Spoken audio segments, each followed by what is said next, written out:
Praise the Lord everyone. आप सभी को जय मसीह की। आप सभी का स्वागत है आज के वीडियो में। आज के वीडियो में हम बात करने वाले हैं प्रेयर लाइफ के बारे में। एक प्रार्थना जीवन, एक मसीह जीवन में एक प्रार्थना कितनी ज़रूरी है, कितना इम्पोर्टेंट है, ये आप सभी जानते होंगे। क्योंकि जब हम देखते हैं कि जब हमारा परमेश्वर के साथ एक रिलेशनशिप नहीं होता है, जब हम परमेश्वर से रोज़ बातचीत करते हैं तो हमारे परमेश्वर के साथ एक रिश्ता बिल्ड होता है।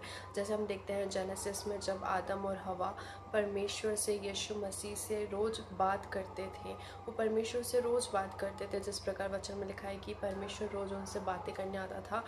तो वो उनका एक रिलेशनशिप था परमेश्वर के साथ, और वही आज हमारा कहीं ना कहीं टूटता जा रहा है। और अगर ऐसा ही चलता रहेगा तो शैतान को आपके जीवन में मौका मिलता रहेगा, और वो आपके जीवन में कई चीज़ों को ला सकता है, कई परेशानियों को ला सकता है। तो आज हम देखते हैं कि हमारी लाइफ में कई डिस्ट्रैक्शंस है।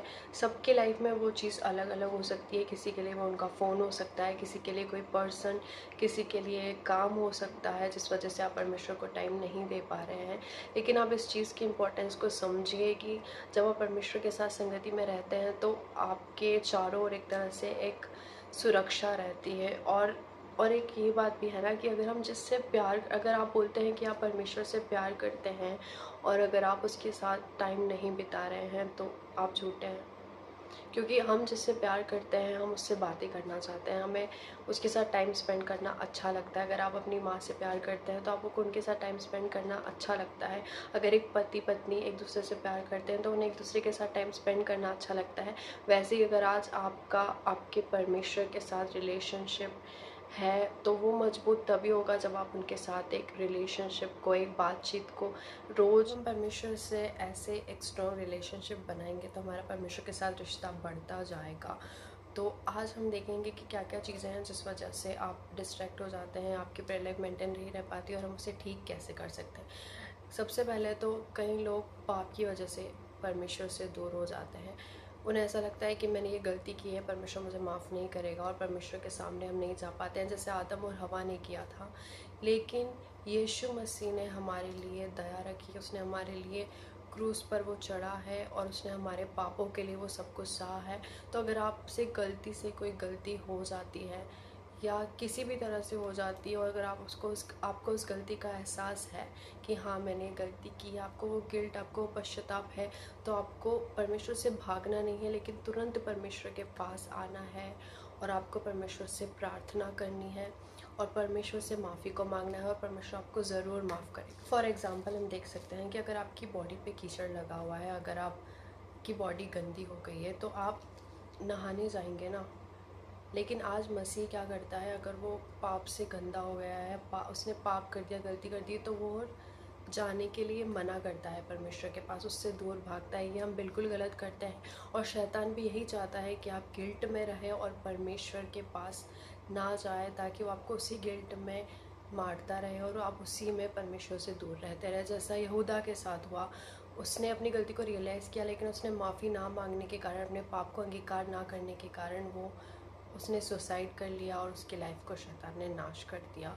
तो आज आपको देखना है, आपको दाऊद की तरह बनना है कि अगर आपसे पाप हुआ है, आपको रियलाइज़ करना है, आपको रियलाइज़ हुआ, आपको तुरंत परमेश्वर के सामने घुटने टेकने, उससे माफ़ी मांगनी है। क्योंकि परमेश्वर के वचन में लिखा है कि उसका लहू हमें सब पापों से शुद्ध करता है। परमेश्वर से माफ़ी मांगिए, परमेश्वर आपको ज़रूर माफ़ करेगा, और फिर से अपनी प्रेयर लाइफ को आप रीस्टार्ट कीजिए और परमेश्वर से उस अनुग्रह को मांगिए कि आप फिर से उन पापों में ना जाए।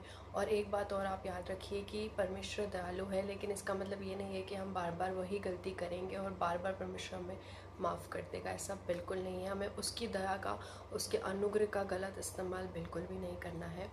अगर आपने एक बार उस गलती को रियलाइज़ कर लिया, परमेश्वर के सामने अंगीकार कर लिया, तो मेक श्योर कि आप फिर से वो गलती रिपीट ना करें। क्योंकि जब यीशु मसीह ने एक स्त्री को, जिस पर पथराव हो रहा था, जब परमेश्वर ने उसको बचाया तो परमेश्वर ने उसको आखिरी में क्या कहा था कि तू इस पाप को फिर से ना करना।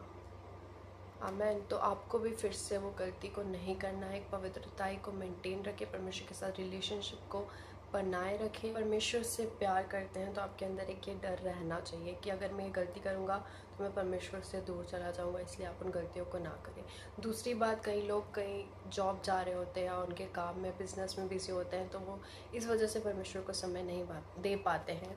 तो आप एक बात सोचिए, जब यीशु मसीह हमारे लिए इस पृथ्वी पर आया था तो उसके माइंड में सिर्फ हम थे। मतलब उसके माइंड में उसकी जो सुबह थी, उसकी शाम, उसकी रात सब हमारे लिए थी। वो सब कुछ हमारे लिए कर रहा था।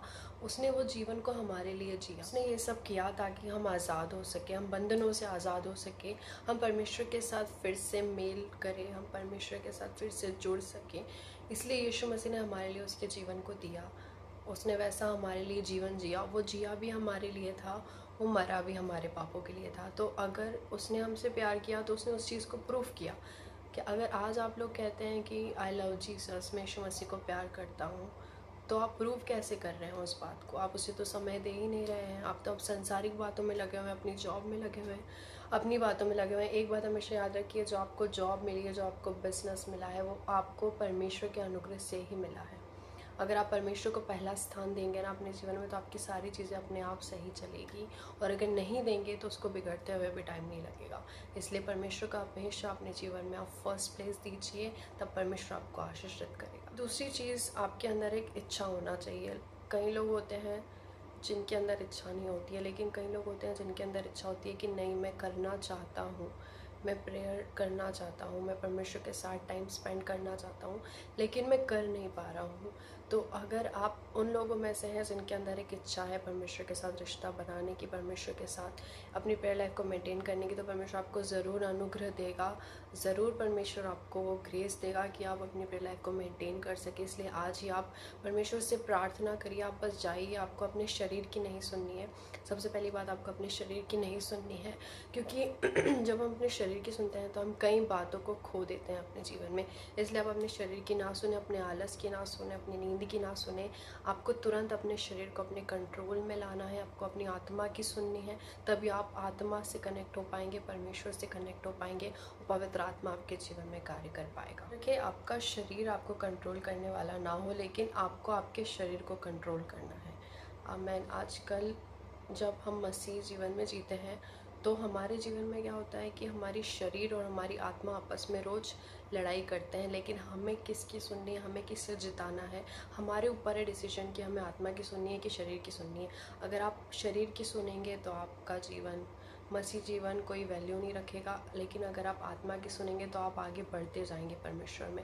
जैसा वचन में लिखा है कि जो शरीर के अनुसार चलता है वो एक तरह से मृत्यु में है, और जो आत्मा के अनुसार चलता है वो जीवन में है। आमीन। तो इसीलिए आपको आत्मा के अनुसार चलना है, अपने शरीर की नहीं सुननी है। और अगर आप नहीं कर पा रहे हो तो आप फास्टिंग रखिए। फास्टिंग ज़रूर आपको हेल्प करेगी ताकि आप प्रेयर लाइफ को मेंटेन कर सकें, अपने शरीर पर कंट्रोल ला सकें।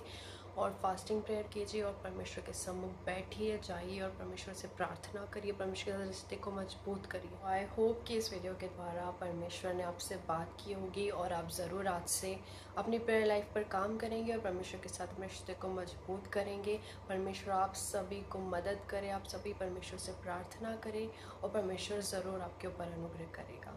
आमीन। Praise the Lord. आप सभी को जय मसीह की।